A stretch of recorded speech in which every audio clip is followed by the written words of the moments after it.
I never imagined I'd hear those words in my own home. My own son, the boy I raised, whispered them like a secret between him and the world.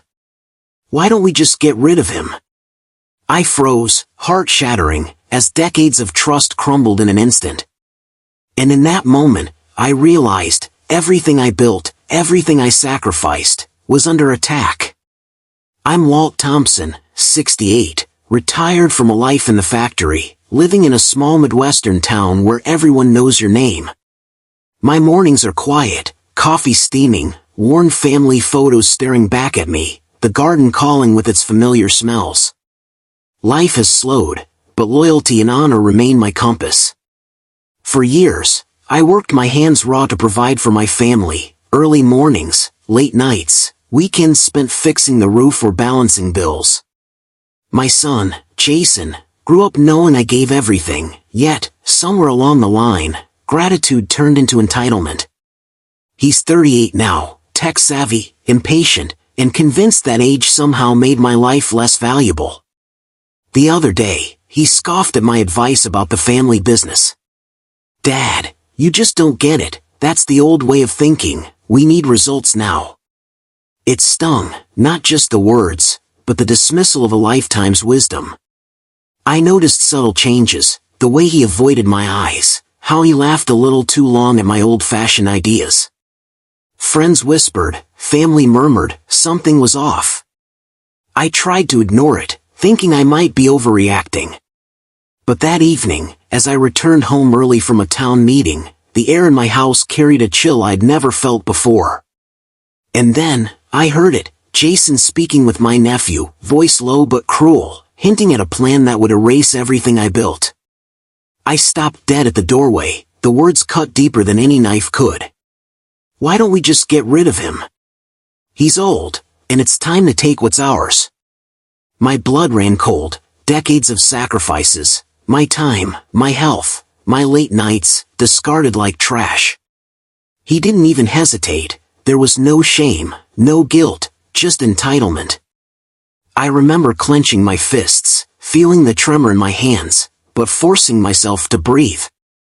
I couldn't shout, couldn't storm in, this was worse than anger, it was heartbreak, betrayal at the deepest level.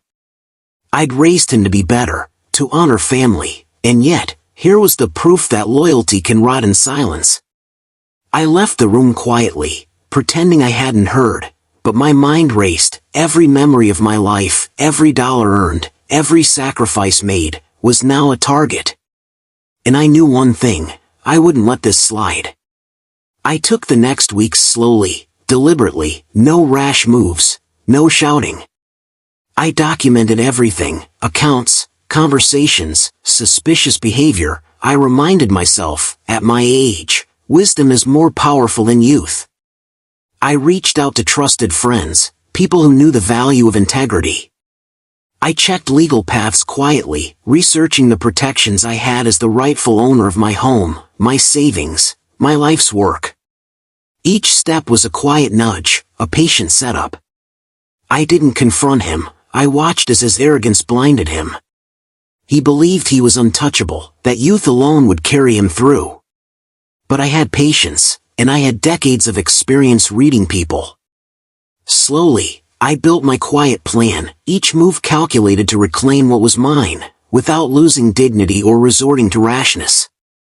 Soon, the cracks began to show. Jason's frantic texts, whispered phone calls, and nervous emails betrayed his panic.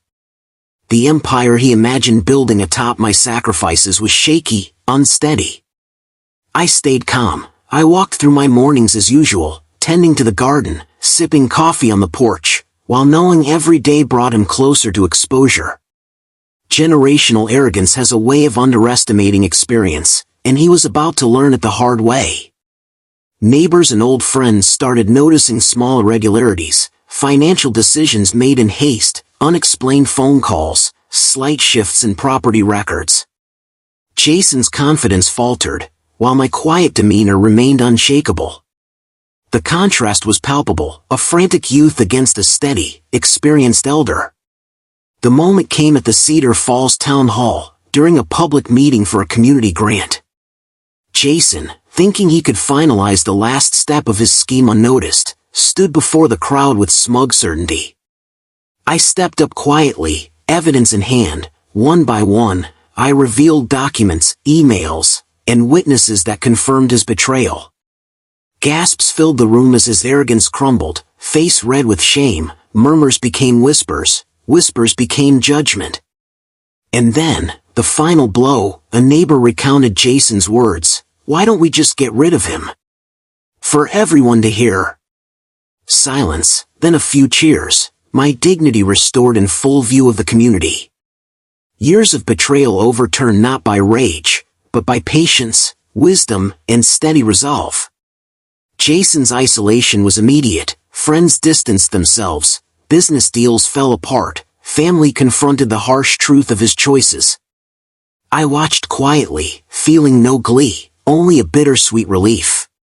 As the sun set over my small town, I sat on the porch, listening to the wind through the trees, feeling the smell of freshly cut grass. I reflected on decades of hard work, sacrifice, and loyalty. Life hadn't been easy, but integrity and resilience carry weight, even when tested by betrayal. To anyone who feels overlooked, betrayed, or dismissed in later years, patience, wisdom, and dignity are your greatest tools. Life may test you, but you can reclaim what's yours. Share your story below, and remember, justice doesn't always arrive fast, but it always honors the patient heart.